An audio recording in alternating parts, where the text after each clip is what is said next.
안녕하세요. 국어교사 박전현입니다. 여러분, 오늘은 조태일 시문학 기념관으로부터 이야기를 한번 시작해 보겠습니다. 조태일 시문학 기념관 영상 자료는 선생님 여기 링크를 해놨는데요. 나중에 확인해 보도록 하고요. 사진으로 설명을 하겠습니다. 자, 보통의 문학기념관이라면 저 언덕 높은 곳에 이런 데 위치하거나 최소한 땅 위에 있죠. 자, 근데 이 문학기념관은 보니까 옆에 이 건물은 그래도 땅 윗부분이 있는데 이 부분 상당히 많은 부분이 땅 아래에 있죠. 땅 아래에 있고 실제로 보면은 여기가 동쪽이고 여기가 서쪽인데 서쪽이 낮고 동쪽으로 올라가도록 내부는 이렇게 설계되어 있습니다. 왜 이렇게 했을까요?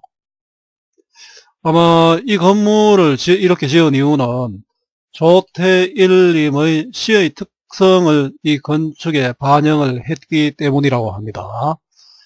자, 이와 같이 이 건축도 문학작품의 영향을 받았죠. 자, 오늘 배울 작품은 수필입니다. 자, 김억중님의 수필인데요. 문학과 건축 그 동상이몽이라는 수필인데 사실은 이분은 문학가가 아니고 건축가입니다. 건축 설계를 하시는 분인데 자, 문학과 건축의 관계를 이렇게 글로 한번 풀어내었습니다. 자, 문학과 건축의 만남 지금부터 한번 소개하도록 하겠습니다. 꽃 한 송이를 보고 어떤 사람은 그림을 그리고 어떤 이는 글을 쓸 수도 있다. 자, 글도 시, 소설, 수필 등 다양한 장르가 있다. 이처럼 동일한 것을 보고도 표현하는 방법은 다양하다. 그러나 그들이 표현한 것은 꽃으로 동일하다. 우리가 세상을 살아가는 방법도 다양하다. 그래도 다양한 삶을 사는 사람들이 추구하는 것은 공통점이 있다. 그것을 삶의 의미, 가치라 할 수 있다. 행복한 삶, 건강한 삶, 진실한 삶이 그 삶의 의미, 가치가 아닐까? 이와 같이 어떤 것을 표현하는 방식과 또는 실현하는 방법은 다른 듯 보여도 서로 긴밀한 연관이 되어 있다. 전혀 다른 것처럼 보이는 문학과 건축이 만나면 어떤 것이 만들어질까? 건축가 김억중님은 문학과 건축은 표현 방식이 다를 뿐이지 삶의 의미와 가치, 진실을 추구한다는 점이 공통점이 있다라고 말한다. 자, 건축가 김억중의 수필, 문학과 건축, 그 동상이몽을 통해서 문학과 건축의 관계, 나아가 문학과 다른 분야와의 관련성을 생각해 보자. 자, 제목이 문학과 건축 그 동상이몽인데요. 자, 동상이몽의 뜻은 같은 자리에 서면서 다른 꿈을 꾼다는 뜻이죠.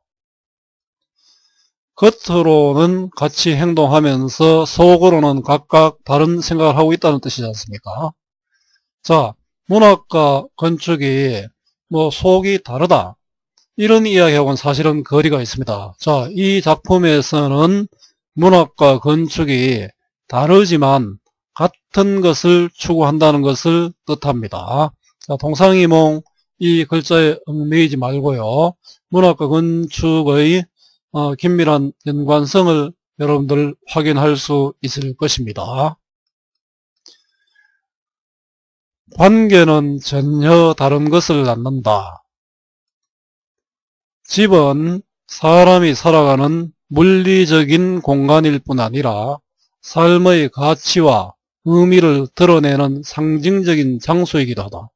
우리 집에 사람들이 살기도 하지만 그 집에서 삶의 가치와 의미를 또 드러낼 수 있죠. 자, 집의 의미입니다.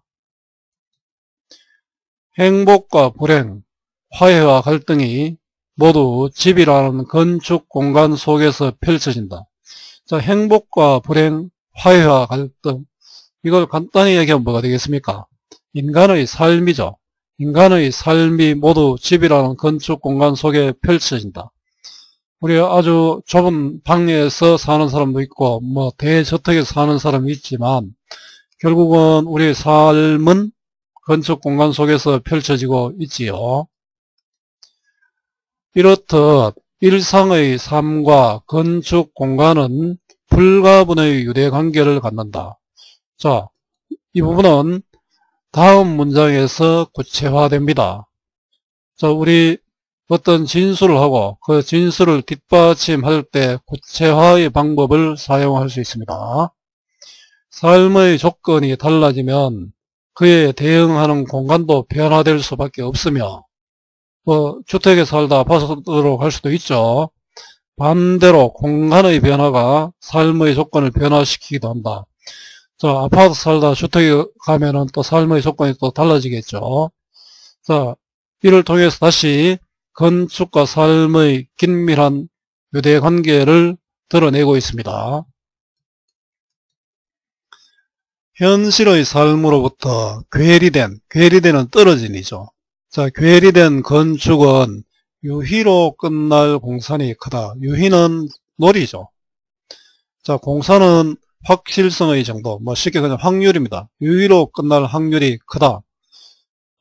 실제로 어떤 조각을 해놨는데, 잘 맞지 않다고, 철거를 요청하는 이런 경우도 들어있지요.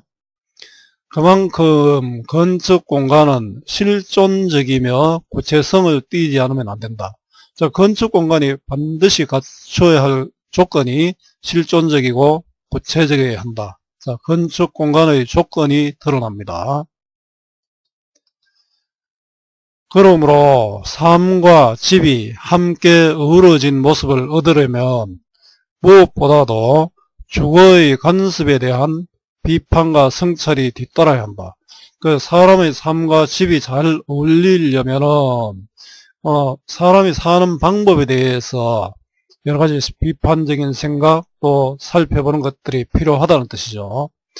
자, 내가 문학에 주목했던 것은 집이라는 장소와 더불어 복잡하게 이야기되는 삶의 의미와 가치를 근본부터 되묻고 싶었기 때문이다. 자, 내가 문학에 주목했던 이유는 여기를 통해서 무엇을 할 수 있냐면은 건축가지만 문학에 관심을 가졌잖아요. 그래서 건축가의 체험을 바탕으로 쓴 그림을 알 수 있습니다. 자, 삶의 의미와 가치는 문학 속에서 삶의 의미와 가치를 찾아서 건축에 반영하겠다는 뜻이죠. 자, 문학과 건축의 공동점이 결국은 삶의 의미와 가치를 지향하기 때문입니다. 자, 처음입니다. 우리 수필 설명문은 처음, 중간, 끝의 구조로 대충 되어 있습니다. 자, 처음, 중간, 끝. 자, 머리말 또는 본문, 매점말로도 바꿀 수 있겠죠. 나는 문학 속의 집을 순례하면서 그 안에 기거하는 수많은 이의 삶을 들여다보고 그들과 함께 기뻐했으며 슬퍼했고 때로는 분노하기도 했다. 자, 문학 작품 속에 나타나는 집을 주목해서 읽었다. 자, 그 집만 사실은 본 것은 아니죠. 집이 있다는 것은 살아간 삶이 있겠죠. 그 사람들의 삶을 내가 주목해서 보았다. 이런 뜻이 되겠죠. 나는 그들이 어렸을 적 행복을 느꼈던 추억의 집에서부터 소외된 삶을 살아가야만 하는 고통의 집에 이르기까지 어디든 함께 하고자 했다. 그들은 눈만 뜨면 마주쳐야 하는 정겨운 우리 이웃이었으며 나의 또 다른 모습이었다. 자, 바로 그들은 문학 속의 집이죠. 문학 속의 집에 나타난 일상의 삶들에 대한 이야기죠. 나는 삶의 진실이 몸에 밴 그들에게서, 그들은 문학입니다. 집이 무엇인지를 배우려 했으며 좋은 집은 어떠해야 하는지 대놓고 물어보려 했다. 자, 문학을 대하는 나의 자세죠. 아주 진지하게 성찰하고 있습니다. 그들은 집에 대한 꿈과 그리움, 절망 또는 억압과 상처를 어떻게 느끼고 견뎌내는지를 솔직하게 말해 주었다. 자, 바로 문학에서 발견한 것들입니다. 그죠?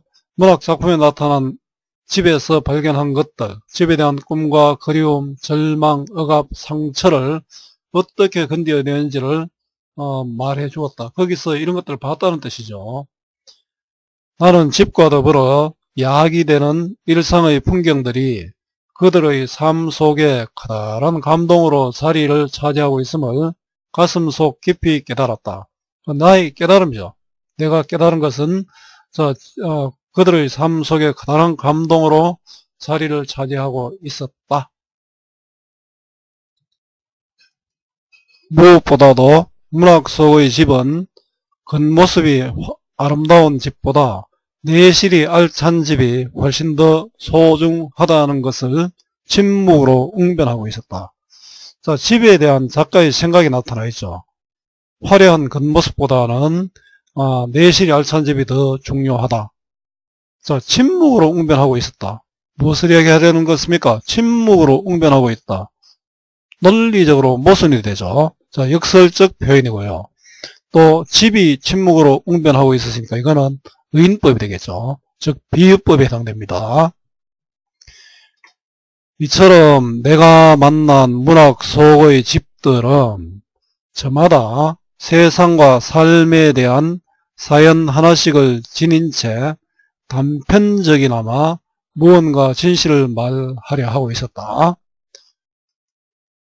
때로는 집과 관련된 사람에 대하여, 때로는 대지와 환경에 대하여, 때로는 미학에 대하여 거침없이 주장을 하기도 하였으며 조심스럽게 운을 떼기도 하였다. 자, 문학 속의 집들을 의인화하여 생각을 드러내었습니다. 앞에 부분도 마찬가지고요. 자, 의인법이 쓰였죠. 자, 중간 1입니다. 문학 속 집에 나타난 삶의 모습과 가치입니다. 그러고 보면 문학 속에 비친 집의 모습은 영락없는 우리의 자화상이었다. 자, 문학 속의 집의 의의죠. 집의 모습은 바로 우리 자신들의 모습이었다. 나는 문학이라는 명경 속을 깊이 들여다보면서, 명경은 거울이죠. 은유법이죠. 명경은 바로 문학을 뜻하지 않습니까? 문학이 명경이다라고 했죠. A는 B이다. 은유법입니다. 자, 이렇게 은유는 바로 비유법의 하나죠. 자칫 지나치기 쉬운 일상의 진실들, 고정관념에 사로잡혀 있는 그대로 바라보지 못하는 현상의 이면들, 세태의 흐름을 쫓다가 미처 되새기지 못했던 본래의 의미들을 다시 살펴보려 했다. 자, 내가 살펴보려 한 것들이죠. 일상의 진실들, 자, 고정관념에 사로잡혀 있는 그대로 바라보지 못하는 현상의 이면들, 세태의 흐름을 쫓다가 미처 되새기지 못했던 본래의 의미들을 살펴보려고 했습니다. 자, 문학에서 찾으려 한 것들입니다. 그 속에는 집에 대한 이해, 가치와 사고방식이 리트머시 시험지에 묻힌 시약처럼 정직하게 녹아들어 있었으니 문학은 아주 오래전부터 집이 무엇인지를 묻고 있었던 시입니다. 자, 문학 속에는 집에 대한 이런 것들이 있었다. 자, 리트머시 시험지는 어떻습니까? 우리가 바로 확인을 해서 무엇인가를 확인할 수 있는 그런 것이죠. 따라서 이거는 문학 속에 집의 의미가 담겨 있다라는 것을 직유법으로 표현하고 있습니다. 문학 속에는 바로 집의 의미가 나타나 있더라 이런 뜻이죠. 자, 중간입니다. 자, 문학을 통한 건축 공간에 대한 성찰입니다. 그렇게 문학을 통해 얻은 소중한 교훈들은 자, 문학 속에 담긴 집에 대한 이해와 가치, 또 사고방식 등이죠. 내 가슴 어느 한 군데 발화를 기다리는 씨앗처럼 훅 뿌려졌다가 완전히 나와 하나가 되었죠. 문학적 경험을 가슴 속에 간직하고 있다는 뜻입니다. 어느 날 세상 밖으로 부름을 받아 인연이 닿는 집안 어느 구석에 제법 향기 짙은 꽃으로 피어나기도 한다. 자, 실제 건축에 그것들이 반영되었다, 이런 뜻이겠죠. 설계를 하면서 나는 이 방은 어때야 하는가, 이 벽은 어때야 하는가 라고 끊임없이 묻는다. 매번 묻지만 대뜸 답할 만큼 쉬운 질문들이 아니다. 그렇죠? 자, 삶의 반영과 삶의 의미까지 담아야 하기 때문에 이 방을 하나 설계하기도 쉽지 않는 일일 겁니다. 하늘에 묻고 땅에 묻고 사람에 묻다 보면 그 틈새마다 수많은 시인이 내 가슴 속에 뿌려놓았던 씨앗들이 저마다 움트느라 웅얼거리기 시작한다. 자, 이것도 민법에 쓰였죠. 문학적 경험이 건축에 반영된다는 뜻이죠. 여러분들 뭐 이까지만은 이런 문학적인 소양을 높이는 것은 굉장히 필요한 것이 되겠지요. 그 수런거림이 굳건한 동기가 되고, 자, 동기는 계기가 된다는 뜻입니다. 아름다운 배경이 되어 어느새 건강한 집 한 채를 떠받치는 기초가 되고 기둥이 된다. 건강한 집은 삶의 의미와 가치를 가진 그런 집이 되겠죠. 늘 다짐하는 말이지만 현실에 뿌리 내린 문학적 상상력 없이 어찌 방다운 방 하나를 제대로 구축해낼 수 있겠는가.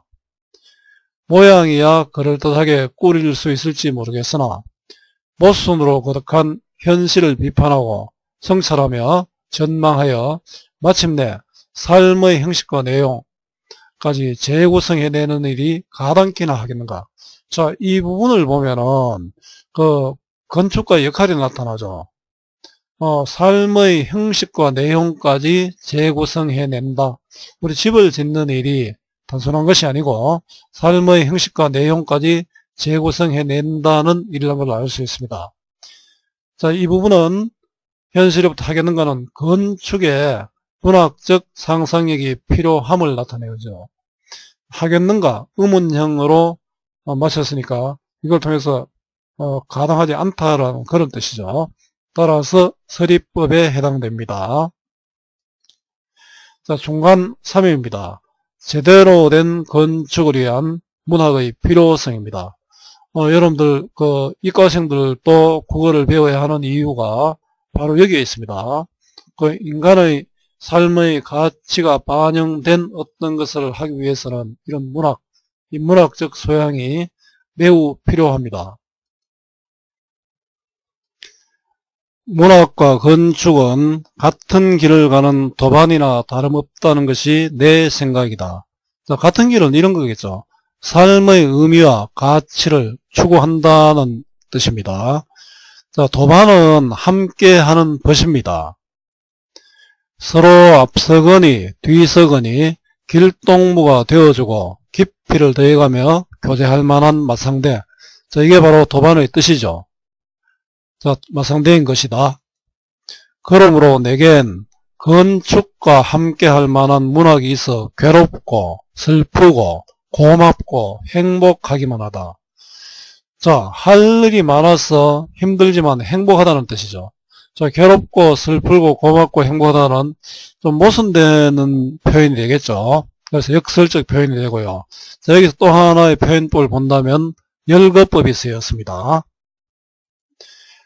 그 우여곡절의 한복판에서 내 딴에는 집다운 집의 진면목을 살펴보느라 늘 여념이 없다.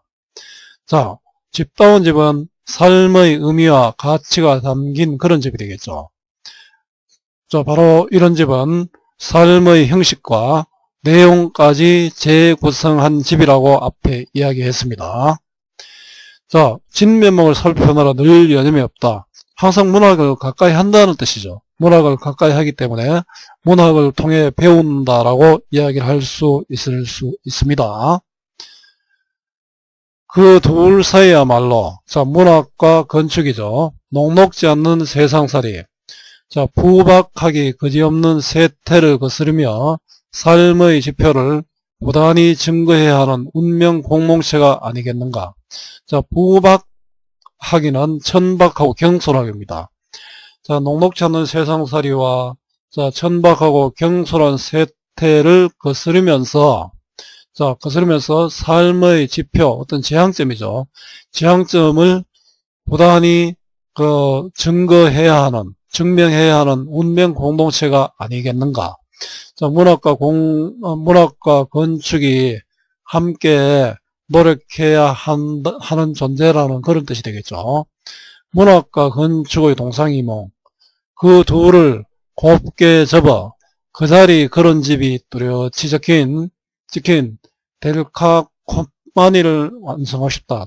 자, 문학과 건축을 합쳐서 델카코마니를 만들고 싶다는 것은 델카코마니의 이런 뜻입니다.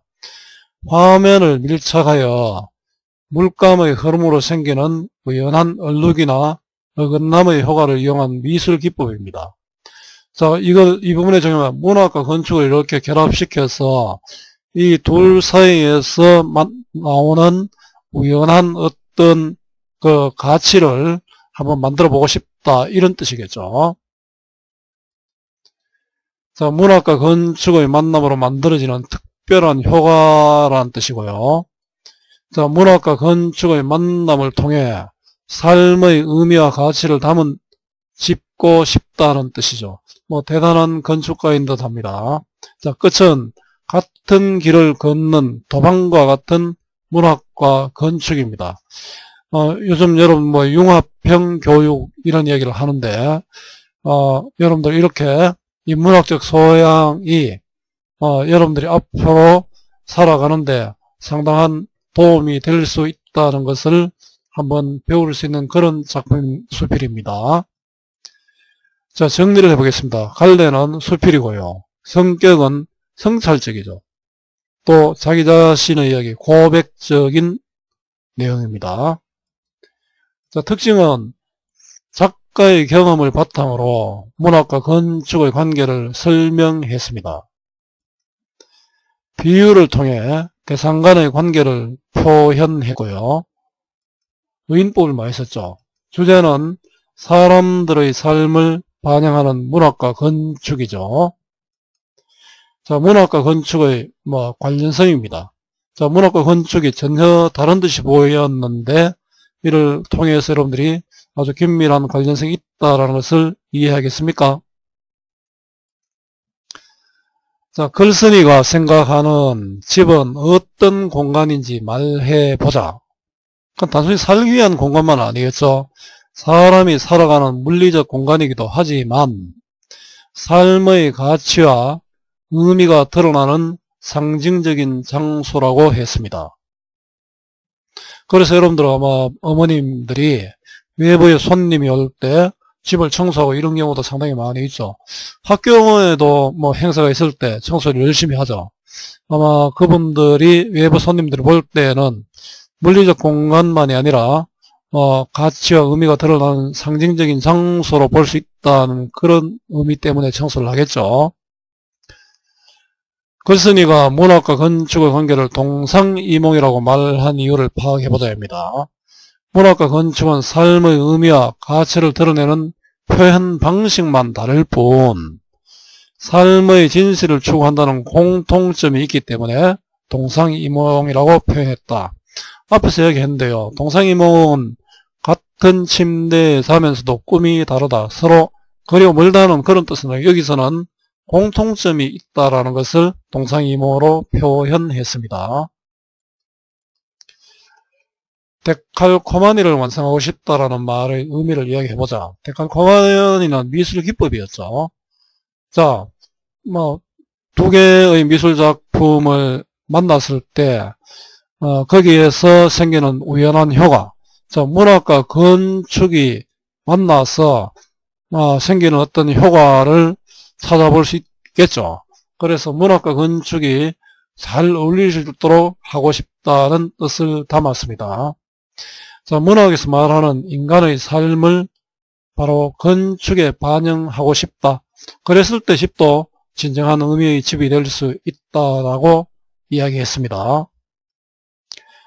자, 이제 연북정 이야기를 한번 해보겠습니다. 자, 이 정자인데요. 어디에 있을 것 같습니까? 제주도에 있는 정자입니다. 요즘은 제주도가 관광지로 유명하고 또 따뜻한 곳이죠. 옛날에는 이 제주도는 목숨을 걸고 아마 가야 할 곳이었을 겁니다.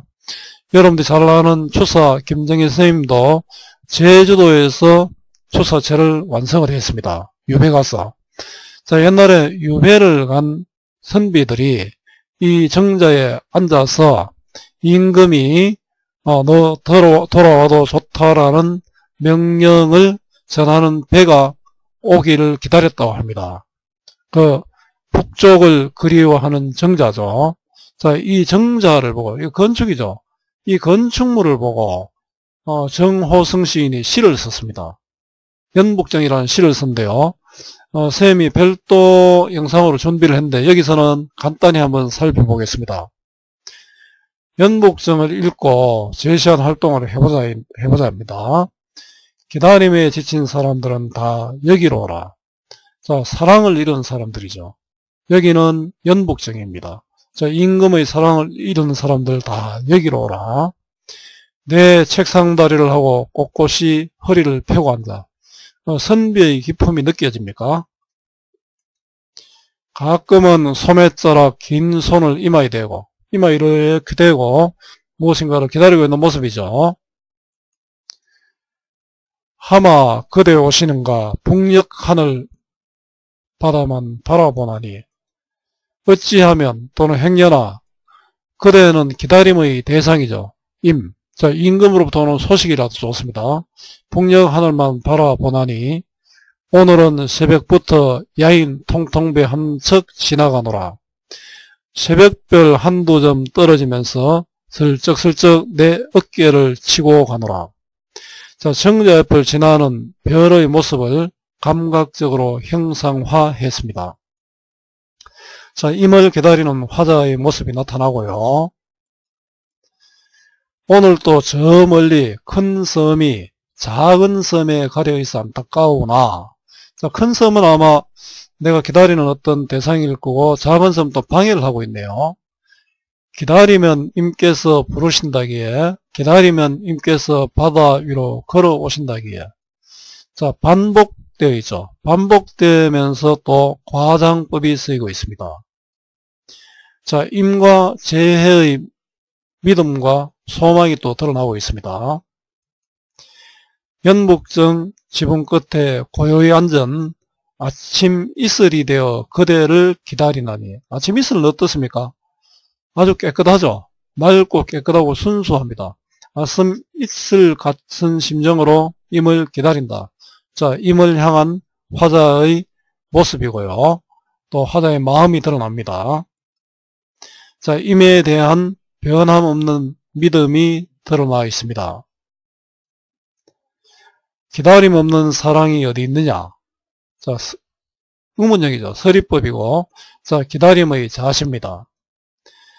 그대의 사랑도 일생에 한 번쯤은 아침 이슬처럼 아주 영롱한 사랑이죠. 맑고 깨끗한 그런 모습입니다. 아름다운 순간이 갖게 되기를. 자, 재회입니다. 임과의 사랑을 갖게 되기를 소망한다. 자, 임에 대한 그리움과 기다림입니다. 만났다는 소식은 없지만 아주 순수한 모습으로, 깨끗한 모습으로 임을 기다리는 마음이 표현되어 있다고 할 수 있겠죠. 자, 연북정을 창작하기 위해 작가가 구상한 과정이다. 자, 문학과 건축의 관계를 고려하여 창작 동기를 한번 써보자 합니다. 자, 주제는 임에 대한 그리움이죠. 갈래는 시로 썼고요. 성격은 또 서정적이죠. 자, 창작 동기는 연북정은 유배에 온 신하들이 임금의 부름을 기다리며 북쪽을 바라보는 정자다. 이런 사연이 가진 건축물을 보고 임에 대한 그리움을 떠올리며 시를 창작했다. 자, 아까 문학과 건축의 동상이몽은 문학이 건축에 많은 영향을 준다 했는데 이 작품은 건축물이 또 문학에 영향을 준 그런 경우가 되겠죠. 자, 이 글과 연북정을 바탕으로 문학과 인접 분야의 관계에 대해 한번 생각해 보자 합니다. 이 글은 문학과 건축의 동상이몽은 문학과 건축이 긴밀한 관련이 있다. 연북정도 마찬가지죠. 건축이 문학에 영향을 미친 경우지 않습니까? 문학의 내용이 건축에 반영된다는 뜻이겠죠. 또 연북정과 같은 건축물이 문학작품의 동기가 되기도 합니다. 이처럼 문학과 예술, 사회 등 여러 영역들은 밀접한 관련성을 가진다, 이런 뜻입니다. 문학과 인접 분야가 관계를 맺고 있는 예를 찾아보자. 여러분 문학 작품이 텔레비 드라마로 만들어지고 영화로 만들어지고 이런 경우도 상당히 많이 봤죠. 또 그림을 보고 시를 쓴 경우도 있고, 또 시를 보고 또 소설을 쓴 경우도 있고, 이렇게 문학 작품들이 서로 문학과 다른 분야들이 긴밀하게 연결됩니다. 윤동주의 시를 토대로 한 노래와 뮤지컬 등이 창작되었다. 시가 노래와 뮤지컬에 영향을 준 거죠. 박완서는 박수근의 그림을 보고 소설 마목을 창작했다. 자, 그림이 소설에 영향을 준 거죠. 조지훈은 전통춤인 승무공연을 보고 춤을 봤죠. 시 승무를 창작했다. 이와 같이 여러분들이 살펴보면 다양한 예들이 있을 겁니다. 자, 나머지 부분은 여러분들에게 맡기고요. 자, 이제는 이 그림을 한번 볼까요? 다음 중 하나를 골라 그것을 보고 떠오른 생각을 시, 수필, 노랫말 등으로 표현해보자인데, 간단히 쌤은 이 재료들에 대해서 안내를 하겠습니다. 굉장히 강렬한 색채를 보여주고 있죠. 자, 이만희의 가족도라는 그림인데요. 이런 느낌이 있답니다. 서정적인 자연 풍경을 배경으로 단란한 가족의 모습을 아주 화려하면서도 절제된 색채와 단순한 선으로 형상화했다. 그렇습니까? 이 가족들의 모습이 우울하진 가족은 아니죠. 아주 얼굴 표정이 밝고 아주 단란한 그런 모습입니다. 그 선과 색이 단순하면서도 이 가족의 모습을 잘 드러낸 그런 작품이죠. 이 작품은 어떻습니까? 자, 지용호님의 사자라는 작품인데요. 그림이 아닌 것 같죠. 사실은 이 그림은 폐타이어를 재료로 누군가를 이기지 않으면 패배하는 약육강식의 시대를 돌연변이 사자의 모습으로 형상화한 것입니다. 자, 그 다음에 마지막 그림은 사진이네요. 조금 특별한 그런 모습이죠. 어린아이와 경찰관입니까? 자, 미국인 빌 비올의 차이나타운의 소년과 경찰인데요. 자, 1957년 9월 미국 워싱턴 한 축하 행진에서 경찰관과 2살 소년의 만남을 찍은 사진입니다. 여러분들 이런 것들을 보고 어떤 생각이 드는지요? 자, 선생님 설명은 이 정도로 하고요. 여러분들이 이 세 편 중 하나를 택해서 여러분들 생각들을 다양한 방법으로 표현해 봤으면 좋겠습니다. 오늘은 건축과 문학과 건축이 실제로는 전혀 관계가 없을 듯 한데, 건축가님의 수필을 통해서 이 두 분야가 긴밀히 연관되어 있더라 라는 것을 여러분들 한번 배웠습니다.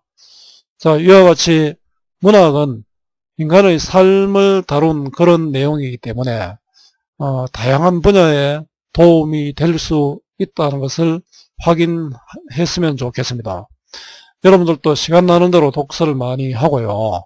자, 이렇게 내공을 키웠을 때 나중에 어느 땐가 그것이 발휘될 수 있을 겁니다. 자, 여러분 오늘 수고 많았고요. 오늘도 고맙습니다.